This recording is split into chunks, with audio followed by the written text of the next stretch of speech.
Bonjour et bienvenue, c'est Nicolas de chez Dubec & Fils. Vous commencez à vous intéresser à un projet photovoltaïque mais vous n'arrivez pas à différencier les kilowatts, les kilowattheures, les kilowatts crête, les kVA. C'est le point de départ essentiel pour démarrer votre projet et je vais vous aider à y voir plus clair.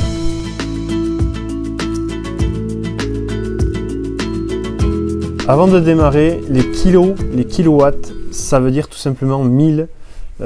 Comme les kilogrammes, c'est 1000 grammes. Donc 1 kilowatt, c'est 1000 watts. Ainsi de suite pour les wattheures, les watts crête, les VA, le volt ampère. On a exactement la même chose. Et quand on parle de méga, c'est 1 million de watts. 1 mégawatt, c'est 1 million de watts. Mais qu'est-ce qu'un kilowatt? C'est tout simplement une unité de puissance énergétique. Il sert à mesurer la puissance requise pour un appareil électrique à un instant T, à un instant précis. Ça sert aussi à mesurer la puissance délivrée par exemple un onduleur photovoltaïque à un instant précis. Et les kilowattheures, c'est quoi? Un kilowattheure, c'est tout simplement une quantité d'énergie. Vous allez retrouver cette unité sur vos factures d'électricité par exemple, qui est exprimée en kilowattheure, et donc vous payez aujourd'hui en moyenne tant d'euros par kilowattheure sur votre facture d'électricité. On va faire un calcul simple. En fait, 1 kilowatt, un appareil d'1 kilowatt qui fonctionne pendant 1 heure va en fait consommer 1 kilowattheure d'énergie. On peut faire aussi la même chose, mais un peu plus concret cette fois-ci. Un cumulus, un chauffe-eau, qui fait 3 kW de puissance, s'il chauffe, donc s'il fonctionne pendant 3 heures, va donc consommer 9 kWh d'énergie. Donc si on estime qu'il fonctionne 3 heures par jour et pendant toute une année de la même façon, on aura donc le chauffe-eau qui va consommer 3285 kWh par an, donc c'est-à-dire 9 fois 365 jours. Et les kilowatts crête, c'est quoi? Donc kilowatt crête ou kilowatt peak en anglais, c'est en fait la puissance maximale dans des conditions standards normalisées des panneaux photovoltaïques. Donc ces normes, c'est les normes STC, Standard Test Conditions.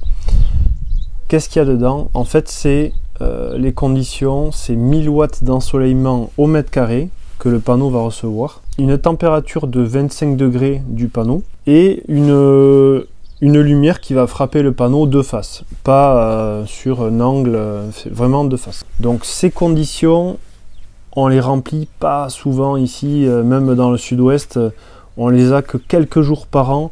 Souvent en fait ce qui va dégrader ces conditions là, ça va être la température ou bien l'ensoleillement, parce qu'on a très rarement le soleil pile en face des panneaux. Cette valeur en watts crête est souvent utilisée plutôt pour comparer les panneaux entre eux à puissance égale. Pour vous donner un exemple ici, dans le sud-ouest, si on a à peu près 3 kW crête de panneaux installés sur un toit bien ventilé en surimposé, plein sud, avec un angle d'inclinaison de 20 degrés, on va à peu près produire à l'année quelque chose autour, donc sans ombrage bien sûr, quelque chose autour de 3600 kWh.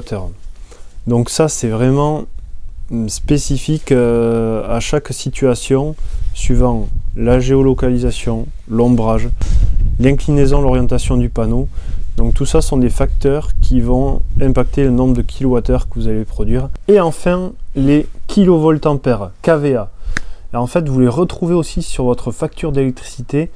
Vous voyez peut-être puissance souscrite en kVA. Alors 3, 6, 9, 12, 18 kVA, 36. Ça veut dire tout simplement que votre compteur est en capacité de vous fournir une puissance de X kVA en instantané, à un instant T. Dans le résidentiel, on va généraliser, parce que c'est pas tout à fait vrai, mais on va généraliser que 1 kVA équivaut à peu près à 1 kW. Dans l'industriel, c'est pas vrai, parce que les fournisseurs d'électricité facturent une autre unité de mesure, le kilovolt ampère réactif. Mais ça, dans le résidentiel, on ne l'a pas de facturé. Donc on va dire que 1 kVA c'est 1 kW. Donc souvent les onduleurs sont exprimés en puissance en kW ou en kVA. Cette puissance d'onduleur peut être inférieure, très légèrement inférieure à la puissance de panneau en kW crête, parce qu'on l'a vu, on a très rarement ces, on va dire, ces conditions standards. Donc on peut avoir jusqu'à, sur des très grosses installations, jusqu'à 85% de la puissance des panneaux, 85% du coup de kVA par rapport au nombre de kilowatts crête. J'espère que cette vidéo vous aura aidé à bien comprendre toutes ces unités. N'hésitez pas à liker la vidéo et à vous abonner. Je vous dis à très bientôt dans une nouvelle vidéo. Ciao ciao!